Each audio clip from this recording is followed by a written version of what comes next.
Micro finance ವಿರುದ್ಧ republic Kannada ಸಮರ ಸಾರಿರುವಂತದ್ದು ನಿಮ್ಗೆಲ್ರಿಗೂ ಗೊತ್ತೇ ಇದೆ. ಹಾಗಾದ್ರೆ ಮೈಕ್ರೋ ಫೈನಾನ್ಸ್ ವಿಚಾರದಲ್ಲಿ ಹಿಂದೆ ಸುಗ್ರೀವಾಜ್ಞೆ ಹೊರಡಿಸುವ ಸಾಧ್ಯತೆ ಇದೆಯಾ? ಆ ಬಗ್ಗೆ ಗೃಹ ಸಚಿವ ಪರಮೇಶ್ವರ್ ಸುಳಿವನ್ನ ಕೊಟ್ಟಿದ್ದಾರೆ. ಇಂದು ಮೈಕ್ರೋ ಫೈನಾನ್ಸ್ ಬಿಲ್ಗೆ ಸುಗ್ರೀವಾಜ್ಞೆ ಆಗಬಹುದು ಅಂತ ಹೇಳಿದ್ದಾರೆ. ಸಿಎಂಗೆ ಆರೋಗ್ಯ ಸಮಸ್ಯೆ ಆಗಿದೆ, ಕಾಲು ನೋವಾಗಿದೆ, ಹಾಗಾಗಿ ಸುಗ್ರೀವಾಜ್ಞೆ ಜಾರಿ ಸಾಧ್ಯ ಆಗಲಿಲ್ಲ ಅಂತ ಹೇಳ್ತಾ ಇದ್ದಾರೆ. ಸಿಎಂ ಏನಾದ್ರೂ ಹಿಂದೆ ಪರಿಶೀಲನೆ ನಡೆಸಿದ್ರೆ ಆಗತ್ತೆ ಅಂತ ಪರಮೇಶ್ವರ್ ಹೇಳ್ತಾ ಇದ್ದಾರೆ.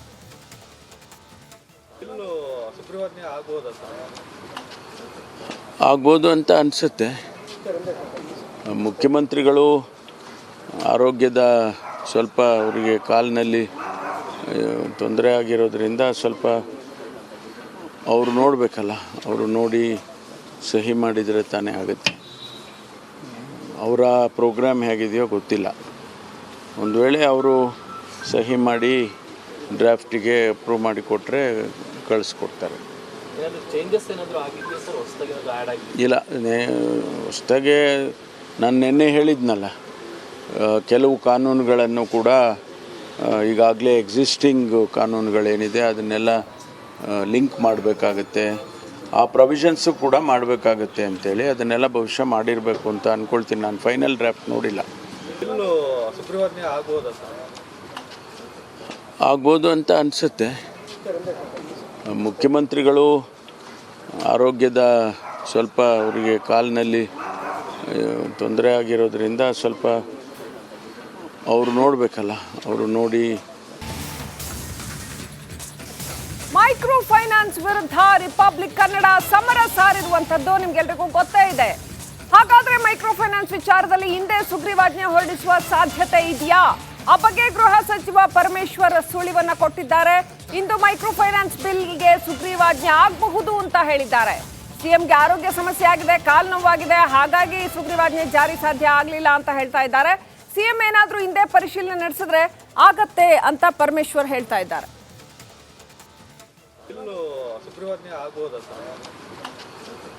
ಆಗ್ಬೋದು ಅಂತ ಅನಿಸುತ್ತೆ.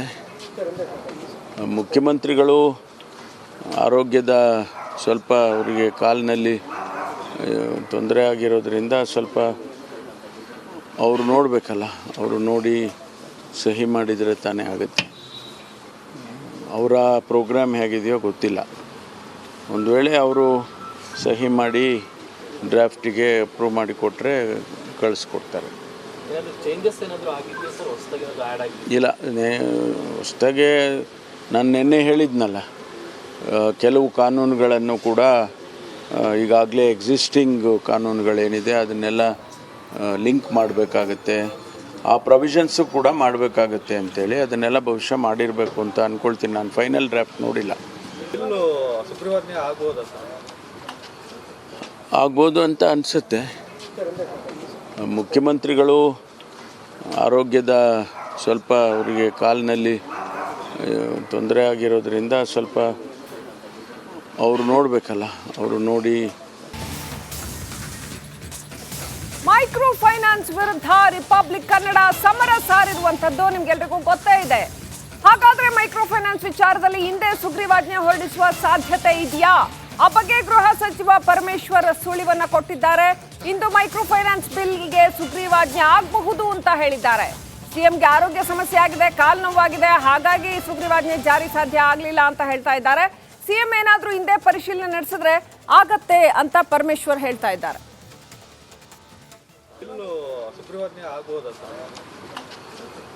ಆಗ್ಬೋದು ಅಂತ ಅನಿಸುತ್ತೆ. ಮುಖ್ಯಮಂತ್ರಿಗಳು ಆರೋಗ್ಯದ ಸ್ವಲ್ಪ ಅವರಿಗೆ ಕಾಲಿನಲ್ಲಿ ತೊಂದರೆ ಆಗಿರೋದ್ರಿಂದ ಸ್ವಲ್ಪ ಅವರು ನೋಡಬೇಕಲ್ಲ, ಅವರು ನೋಡಿ ಸಹಿ ಮಾಡಿದರೆ ತಾನೇ ಆಗುತ್ತೆ. ಅವರ ಪ್ರೋಗ್ರಾಮ್ ಹೇಗಿದೆಯೋ ಗೊತ್ತಿಲ್ಲ. ಒಂದು ವೇಳೆ ಅವರು ಸಹಿ ಮಾಡಿ ಡ್ರಾಫ್ಟಿಗೆ ಅಪ್ರೂವ್ ಮಾಡಿ ಕೊಟ್ಟರೆ ಕಳಿಸ್ಕೊಡ್ತಾರೆ.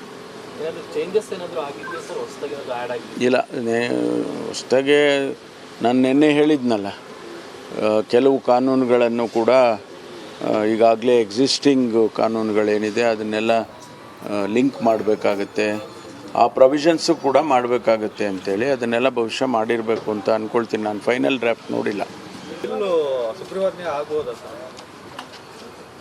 ಆಗ್ಬೋದು ಅಂತ ಅನಿಸುತ್ತೆ.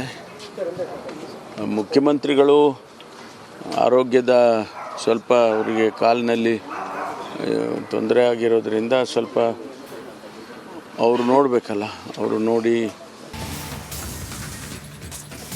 ಮೈಕ್ರೋ ಫೈನಾನ್ಸ್ ವಿರುದ್ಧ ರಿಪಬ್ಲಿಕ್ ಕನ್ನಡ ಸಮರ ಸಾರಿರುವಂತದ್ದು ನಿಮ್ಗೆಲ್ರಿಗೂ ಗೊತ್ತೇ ಇದೆ. ಹಾಗಾದ್ರೆ ಮೈಕ್ರೋ ಫೈನಾನ್ಸ್ ವಿಚಾರದಲ್ಲಿ ಹಿಂದೆ ಸುಗ್ರೀವಾಜ್ಞೆ ಹೊರಡಿಸುವ ಸಾಧ್ಯತೆ ಇದೆಯಾ? ಆ ಬಗ್ಗೆ ಗೃಹ ಸಚಿವ ಪರಮೇಶ್ವರ್ ಸುಳಿವನ್ನ ಕೊಟ್ಟಿದ್ದಾರೆ. ಇಂದು ಮೈಕ್ರೋ ಫೈನಾನ್ಸ್ ಬಿಲ್ಗೆ ಸುಗ್ರೀವಾಜ್ಞೆ ಆಗಬಹುದು ಅಂತ ಹೇಳಿದ್ದಾರೆ. ಸಿಎಂಗೆ ಆರೋಗ್ಯ ಸಮಸ್ಯೆ ಆಗಿದೆ, ಕಾಲು ನೋವಾಗಿದೆ, ಹಾಗಾಗಿ ಸುಗ್ರೀವಾಜ್ಞೆ ಜಾರಿ ಸಾಧ್ಯ ಆಗಲಿಲ್ಲ ಅಂತ ಹೇಳ್ತಾ ಇದ್ದಾರೆ. ಸಿಎಂ ಏನಾದ್ರೂ ಹಿಂದೆ ಪರಿಶೀಲನೆ ನಡೆಸಿದ್ರೆ ಆಗತ್ತೆ ಅಂತ ಪರಮೇಶ್ವರ್ ಹೇಳ್ತಾ ಇದ್ದಾರೆ.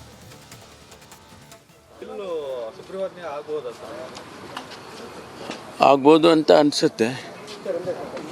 ಮುಖ್ಯಮಂತ್ರಿಗಳು ಆರೋಗ್ಯದ ಸ್ವಲ್ಪ ಅವರಿಗೆ ಕಾಲಿನಲ್ಲಿ ತೊಂದರೆ ಆಗಿರೋದ್ರಿಂದ ಸ್ವಲ್ಪ ಅವರು ನೋಡಬೇಕಲ್ಲ, ಅವರು ನೋಡಿ ಸಹಿ ಮಾಡಿದರೆ ತಾನೇ ಆಗುತ್ತೆ. ಅವರ ಪ್ರೋಗ್ರಾಮ್ ಹೇಗಿದೆಯೋ ಗೊತ್ತಿಲ್ಲ. ಒಂದು ವೇಳೆ ಅವರು ಸಹಿ ಮಾಡಿ ಡ್ರಾಫ್ಟಿಗೆ ಅಪ್ರೂವ್ ಮಾಡಿ ಕೊಟ್ಟರೆ ಕಳಿಸ್ಕೊಡ್ತಾರೆ.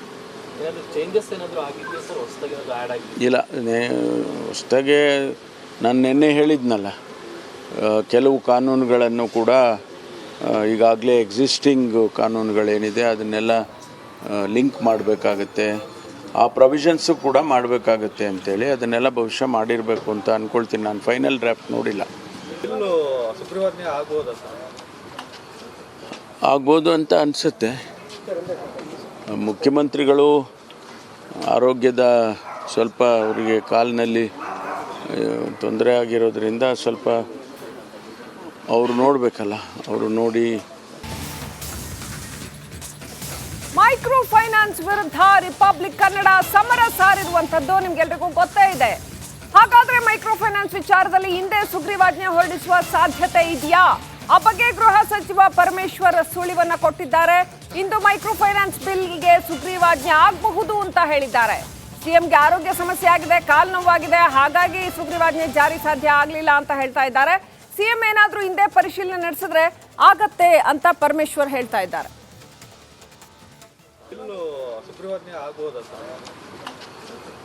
ಆಗ್ಬೋದು ಅಂತ ಅನಿಸುತ್ತೆ. ಮುಖ್ಯಮಂತ್ರಿಗಳು ಆರೋಗ್ಯದ ಸ್ವಲ್ಪ ಅವರಿಗೆ ಕಾಲಿನಲ್ಲಿ ತೊಂದರೆ ಆಗಿರೋದ್ರಿಂದ ಸ್ವಲ್ಪ ಅವರು ನೋಡಬೇಕಲ್ಲ, ಅವರು ನೋಡಿ ಸಹಿ ಮಾಡಿದರೆ ತಾನೇ ಆಗುತ್ತೆ. ಅವರ ಪ್ರೋಗ್ರಾಮ್ ಹೇಗಿದೆಯೋ ಗೊತ್ತಿಲ್ಲ. ಒಂದು ವೇಳೆ ಅವರು ಸಹಿ ಮಾಡಿ ಡ್ರಾಫ್ಟಿಗೆ ಅಪ್ರೂವ್ ಮಾಡಿ ಕೊಟ್ಟರೆ ಕಳಿಸ್ಕೊಡ್ತಾರೆ. ಇಲ್ಲ, ಹೊಸದಾಗೆ ನಾನು ನಿನ್ನೆ ಹೇಳಿದ್ನಲ್ಲ, ಕೆಲವು ಕಾನೂನುಗಳನ್ನು ಕೂಡ ಈಗಾಗಲೇ ಎಕ್ಸಿಸ್ಟಿಂಗ್ ಕಾನೂನುಗಳೇನಿದೆ ಅದನ್ನೆಲ್ಲ ಲಿಂಕ್ ಮಾಡಬೇಕಾಗತ್ತೆ, ಆ ಪ್ರೊವಿಷನ್ಸು ಕೂಡ ಮಾಡಬೇಕಾಗತ್ತೆ ಅಂತೇಳಿ ಅದನ್ನೆಲ್ಲ ಬಹುಶಃ ಮಾಡಿರಬೇಕು ಅಂತ ಅಂದ್ಕೊಳ್ತೀನಿ. ನಾನು ಫೈನಲ್ ಡ್ರಾಫ್ಟ್ ನೋಡಿಲ್ಲ. ಆಗ್ಬೋದು ಅಂತ ಅನಿಸುತ್ತೆ. ಮುಖ್ಯಮಂತ್ರಿಗಳು ಆರೋಗ್ಯದ ಸ್ವಲ್ಪ ಅವರಿಗೆ ಕಾಲಿನಲ್ಲಿ ತೊಂದರೆ ಆಗಿರೋದ್ರಿಂದ ಸ್ವಲ್ಪ ಅವರು ನೋಡಬೇಕಲ್ಲ, ಅವರು ನೋಡಿ. ಮೈಕ್ರೋ ಫೈನಾನ್ಸ್ ವಿರುದ್ಧ ರಿಪಬ್ಲಿಕ್ ಕನ್ನಡ ಸಮರ ಸಾರಿರುವಂತದ್ದು ನಿಮ್ಗೆಲ್ರಿಗೂ ಗೊತ್ತೇ ಇದೆ. ಹಾಗಾದ್ರೆ ಮೈಕ್ರೋ ಫೈನಾನ್ಸ್ ವಿಚಾರದಲ್ಲಿ ಹಿಂದೆ ಸುಗ್ರೀವಾಜ್ಞೆ ಹೊರಡಿಸುವ ಸಾಧ್ಯತೆ ಇದೆಯಾ? ಆ ಬಗ್ಗೆ ಗೃಹ ಸಚಿವ ಪರಮೇಶ್ವರ್ ಸುಳಿವನ್ನ ಕೊಟ್ಟಿದ್ದಾರೆ. ಇಂದು ಮೈಕ್ರೋ ಫೈನಾನ್ಸ್ ಬಿಲ್ಗೆ ಸುಗ್ರೀವಾಜ್ಞೆ ಆಗಬಹುದು ಅಂತ ಹೇಳಿದ್ದಾರೆ. ಸಿಎಂಗೆ ಆರೋಗ್ಯ ಸಮಸ್ಯೆ ಆಗಿದೆ, ಕಾಲು ನೋವಾಗಿದೆ, ಹಾಗಾಗಿ ಸುಗ್ರೀವಾಜ್ಞೆ ಜಾರಿ ಸಾಧ್ಯ ಆಗಲಿಲ್ಲ ಅಂತ ಹೇಳ್ತಾ ಇದ್ದಾರೆ. ಸಿಎಂ ಏನಾದ್ರೂ ಹಿಂದೆ ಪರಿಶೀಲನೆ ನಡೆಸಿದ್ರೆ ಆಗತ್ತೆ ಅಂತ ಪರಮೇಶ್ವರ್ ಹೇಳ್ತಾ ಇದ್ದಾರೆ.